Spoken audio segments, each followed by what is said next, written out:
Hello everyone, welcome back. This is Pawan Raj, an English faculty of Safalta Express, an academy for SSC bank and railway. दोस्तों, मैं हूं पवन राज और आज मैं आपको इस वीडियो में बताने वाला हूं कुछ कॉमन एरर्स के क्वेश्चंस, ऐसे क्वेश्चंस जो एग्जाम्स में पूछे जा चुके हैं। आज उन क्वेश्चंस को मैं सॉल्व कराने वाला हूं। और दोस्तों, ये सारे क्वेश्चंस आपके एक टॉपिक से है और वो उस टॉपिक का नाम है सिंटैक्स। हाँ दोस्तों, सिंटैक्स उसी को कहते हैं जिसको आप सब्जेक्ट वर्ब अग्रीमेंट के नाम से जानते हैं। दोस्तों, subject verb agreement and syntax दोनों एक ही होता है, ठीक है ना। तो अधिकतर जो कॉमन एरर्स के जो क्वेश्चंस पूछे जाते हैं एग्जामिनेशंस में, वो आपका होता है सिंटैक्स टॉपिक। तो दोस्तों, सबसे पहले आपके दिमाग में आ रहा होगा कि ये सिंटैक्स होता क्या है, व्हाट इज सिंटैक्स। तो मैं बताना चाहता हूं कि syntax is that branch of English language in which we study the art of using correct verb। दोस्तों, करेक्ट वर्ब का यूज करना आप लोग सीखते हो सिंटैक्स टॉपिक में। तो मैं कुछ क्वेश्चंस लेके आज आया हूं और उन सभी क्वेश्चंस को मैं आज सॉल्व करके बताऊंगा और ये सारे क्वेश्चंस आपके ऑलरेडी एग्जामिनेशंस में आए हुए हैं। तो चलिए शुरू करते हैं आज की क्लास को। इस वीडियो में आप सिंटैक्स के कुछ क्वेश्चंस को सॉल्व करना सीखेंगे। तो चलिए स्टार्ट करते हैं, ठीक है ना। तो आपको बोर्ड पे अभी क्वेश्चन दिखेगा, तो चलिए क्वेश्चन आपको बोर्ड पे दिख रहा होगा। पहला क्वेश्चन आपको यहां पे दिख रहा होगा कि many a student have passed the IIT examinations, फिर आगे नो एरर। तो डियर, इसमें 4 पार्ट्स है। देखिए, ये क्वेश्चन आपका एसएससी ग्रेजुएट लेवल मेंस के एग्जामिनेशन में आया, मतलब सीजीएल के मेंस में ये क्वेश्चन पूछा जा चुका है।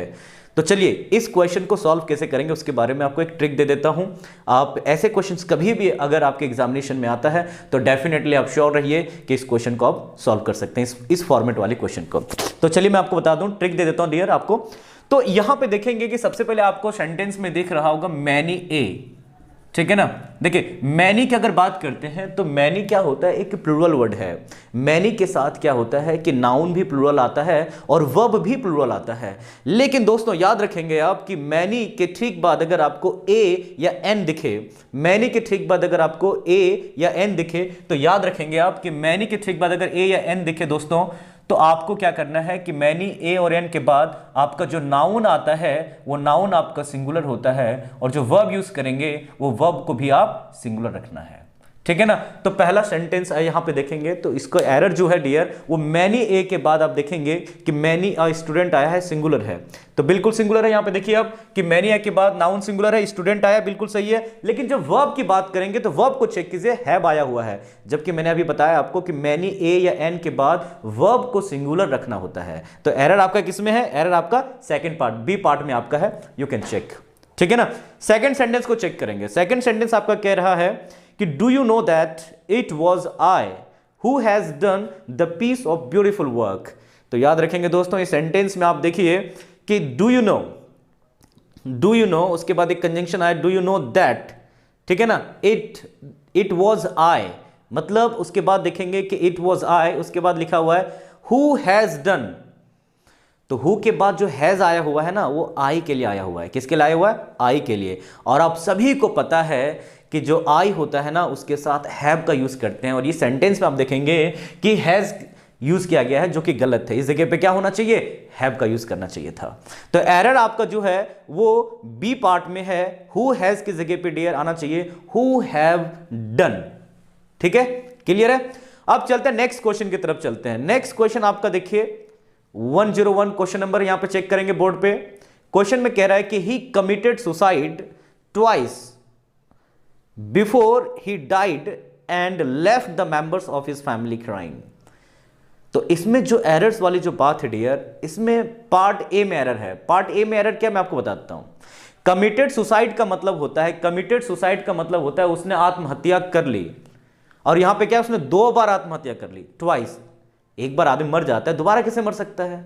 तो यहां पे इसके कहने का मतलब यह है कि उसने 2 बार सुसाइड करने की कोशिश की, मरा नहीं, 2 बार कोशिश की उसने, ठीक है ना। तो ध्यान दीजिएगा, यहां पे जब कोशिश करने वाली कोई चीज होती है तो उसमें कमिटिंग यूज नहीं करेंगे। कमिट मतलब काम को कर देना, तो इस जगह पे अटेम्प्ट वर्ड यूज करेंगे। तो कमिटेड की जगह पे डियर यहां पे आपको यूज करना था अटेम्प्टेड।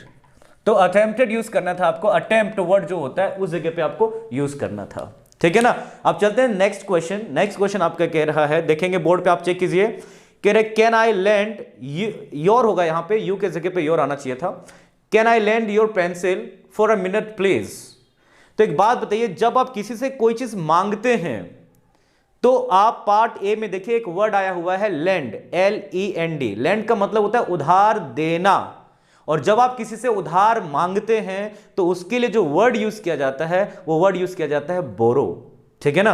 तो एरर यहां पे क्या है, वर्ड से है, वर्ब से है, यहां पे उल्टा डाल दिया गया है, लैंड के जगह पे बोरो वर्ड आना चाहिए था। और ये क्वेश्चन आपका TGT 2004 में पूछा गया था, और 101 वाला देखिए TGT 2010 में पूछा गया था।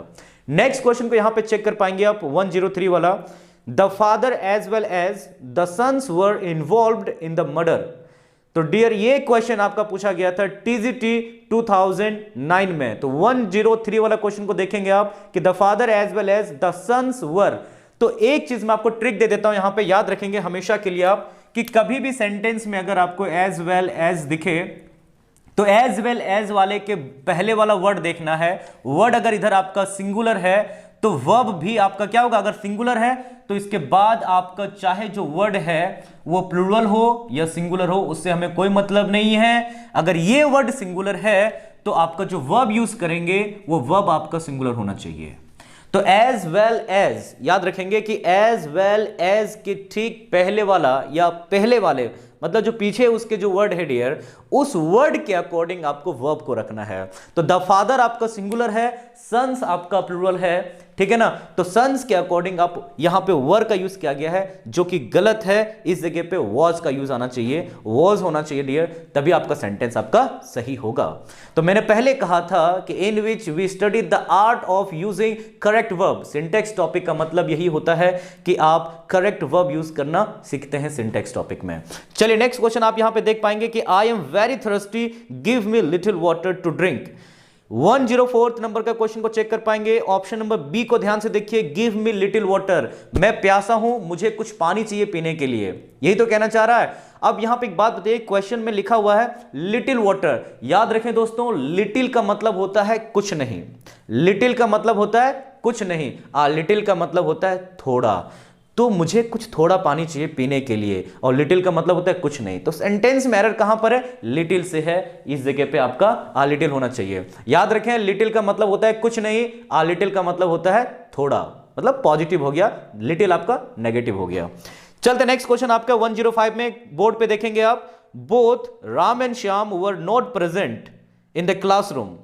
अब यहां पे कह रहे डियर 105 नंबर क्वेश्चन देखेंगे कि both Ram and Shyam were not present in the classroom. तो यहां पे देखेंगे बोथ, बोथ क्या है, आपका प्लूरल वर्ड है, और बोथ वाले सेंटेंसेस में आपका क्या होता है कि एंड का यूज किया जा सकता है क्या करते हैं। इसमें एक और एरर आता है कि बोथ के साथ एज वेल एज दे देता है, तो एज वेल एज को हटाकर एंड का यूज किया जाता है। तो इस सेंटेंस में क्या है कि एरर नहीं है, अगर एरर होता तो सिंगुलर वर्ब आता तो एरर हो जाता। दूसरी चीज, बोथ वाले सेंटेंस में एक और एरर आता है, वो एरर ये होता है कि जहां पे एंड लिखा हुआ है ना, देखो यहां पे कि बोथ राम एंड श्याम, जहां पे एंड लिखा हुआ है, अगर एरर आता ना तो दो तरीके एरर बता देता हूं मैं आपको कि इस वाले सेंटेंस में या तो वर्ब को सिंगुलर दे देता तो एरर होता। दूसरा एरर कहां पे होता कि बोथ वाले सेंटेंस में एज वेल एज जो आ जाता है ना तो एरर होता है। तो जैसे सेंटेंस को एरर देता इसमें तो कैसे देता कि बोथ है ना, बोथ होता लिखा, उसके बाद होता है कि Ram, both Ram as well as Shyam, तो इस जगह पे एरर होता और एज वेल एज को हटाकर आपको एंड लिखना होता, ठीक है ना। तो इस तरह से एरर आ सकता है। इस सेंटेंस में आपका नो एरर है 105 में। अब आते हैं 106 वाला क्वेश्चन को चेक कर पाएंगे बोर्ड पे आप, लिखा हुआ है the principal along with teachers were invited on the occasion. फिर से एज वेल एज की तरह ये दोस्तों यहां पे देखेंगे अलोंग विद आया हुआ है, चेक करेंगे बोर्ड पे अलोंग विद आया हुआ है। तो अलोंग विद वाले सेंटेंसेस में याद रखें आप कि अलोंग विद के पहले वाले वर्ड के अकॉर्डिंग आपको वर्ब यूज करना है। जैसा कि अभी मैंने बताया था कि एज वेल एज के पहले वाले वर्ड के अकॉर्डिंग आपको वर्ब यूज करना है, ठीक उसी तरीके से अलोंग विद वाले सेंटेंसेस में अलोंग विद के पहले वाले वर्ड के अकॉर्डिंग आपको वर्ब यूज करना है। ये सारे क्वेश्चन जितने भी आज मैंने आपको बताए, ये सारे क्वेश्चंस ऑलरेडी एग्जाम्स में पूछे जा चुके हैं। तो ये रहे आपके शॉर्ट वीडियो डियर, और अगर आपको ये वीडियो, अगर ये क्लास पसंद आई हो डियर, तो आप अपने दोस्तों के साथ जरूर शेयर करें और कमेंट्स करके बताइए कि ये आपको वीडियो कैसी लगी। थैंक यू वेरी मच, मिलते हैं जल्द ही नेक्स्ट वीडियो में।